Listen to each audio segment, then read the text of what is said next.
Welcome to the 5-Minute Prime Podcast. Quick, actionable tips to master personal finance and real estate investing. In just 5 minutes a day, we'll help you build wealth and achieve financial freedom. Last year, a fraud detection company called Snappt analyzed 1,462,000 real rental applications. 86,000 of them had forged documents, 1 in 20. Hey, Prime investors, Martin Maxwell here. Welcome back to the 5-Minute Prime Podcast, the number that should stop you cold. 1 in 20, let me be specific about what that means. Snappt, the document forensics company the biggest apartment owners use, looked at real applications submitted to real landlords. Not a survey, not opinions, not vibes, actual paperwork. Over 86,000 of those 1.4 million applications came back with forged documents, fake pay stubs, doctored bank statements, forged W-2s, template farms that mass-produce the documents and sell them online. Snappt flagged more than 42,000 of those cases alone last year. Here's the part that should land hardest. 1 in 20 is the applicant in front of you at the showing, smiling, shaking your hand, nice shoes, clean shirt, good story about the new job in another city, handing you a fraud, and they look exactly like the 19 honest ones. Now back up. On Monday, I told you what a good tenant is worth. Month 46 of the lease, they've paid down more equity on your mortgage than they've saved in their entire life. By year 10, they've funded $34,254 of your net worth. Add retention savings and you're at $63,294. That most landlords never count. That was Monday. Today, we're at the other end of that math because none of those numbers happen if the person signing your lease is one of the fraudsters. So here's the question. How do you filter them out? That's what today is. A system, a name, 5 layers. I call it the 5-layer shield. The 5-layer shield.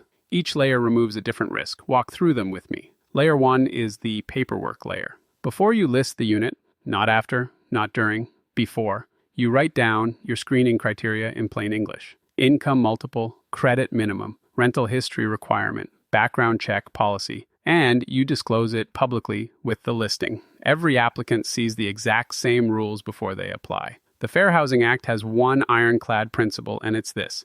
Check everybody the same way. Written criteria, disclosed up front, applied consistently, is the single strongest defense against a disparate treatment claim.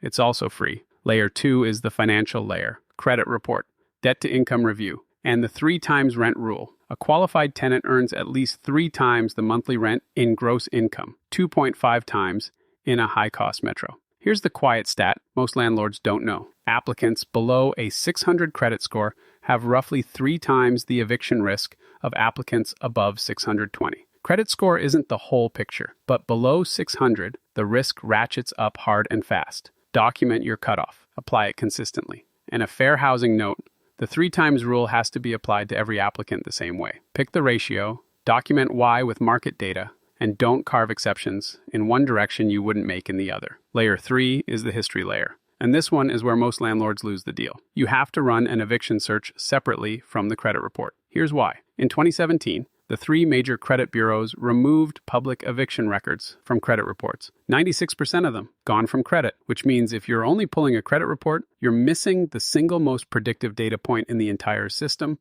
An eviction in the past 5 years multiplies future eviction risk by 4. That's not a tail risk. That's the main event. Run the eviction search as its own data feed. And while we're in history, here's the pro move on reference calls. Don't call the current landlord. The current landlord has every reason to lie. They want the problem tenant out the door. And the way you pull that off is to give them a glowing reference to your listing. Call the landlord 2 back, the one who had the tenant before this one. That landlord has 0 incentive, one direction or the other. Ask one question. Would you rent to them again? Silence or hesitation is your answer. The whole truth lives in the pause before they respond. Layer 4 is the identity and employment layer. This is where the fraud gets caught. Photo ID check, 2 months of pay stubs, and the one tool that defeats fake pay stubs entirely. Plaid Instant Bank Verification. Plaid pulls the applicant's bank data directly from their bank. You see real deposit history, real income flow, real balances. A template farm W-2 can't survive Plaid, neither can a doctored PDF. This is the layer where that 5.1% fraud rate drops to nearly 0. Layer 5 is the legal layer, background check. FCRA adverse action notice on any denial. And here's the news hook. Last Thanksgiving, November 25th, 2025, HUD Secretary Scott Turner quietly rescinded 3 tenant screening guidance documents dating back to 2015, 2016, and 2022. I watched that headline fly past on Thanksgiving weekend and almost missed it myself. On paper, landlords have more discretion on criminal records than they've had in a decade. But don't pop champagne.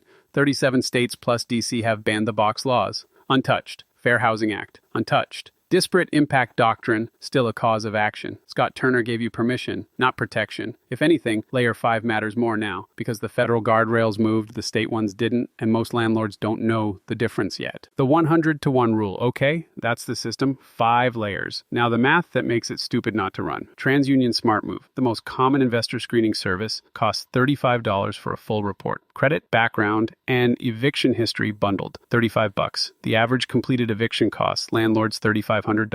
That's TransUnion's own canonical figure, and it's conservative. About $2,500 of that is just lost rent during the eviction process itself, which takes 7 to 16 weeks depending on your state. Legal fees, court filing, turnover prep, and property damage repairs stack on top. Do the ratio. $35 versus $3,500, 100-to-1. For the cost of evicting one tenant, you could have screened 100 applicants. I'll say that one more time because I want it to stick. 100-to-1. That's not an investment decision. That's a math question. The 100-to-1 rule. Every layer of screening you skip is a lottery ticket where the prize is a $3,500 bill. Nobody buys that ticket on purpose. Most landlords buy it by accident because they didn't build the system. Empathy check. If you've been burned recently, if you filed an eviction in the last 12 months, you're not alone. 19 of the 35 biggest cities the eviction lab tracks had higher filing rates in 2024 than before the pandemic. The system is stressed. Today isn't about shame. It's about the wall that keeps you out of court next time. And one more number for the Californians. A B2347 went into effect January 1st, 2025. It extended the tenant's response window from 5 court days to 10, which means every California eviction now takes 1 full week longer than it used to.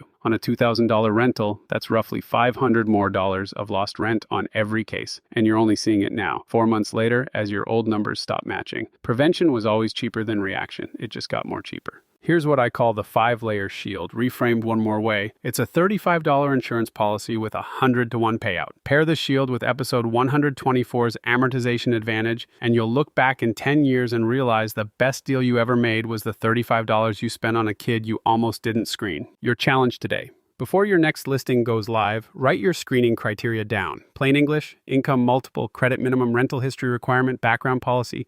3 sentences is enough.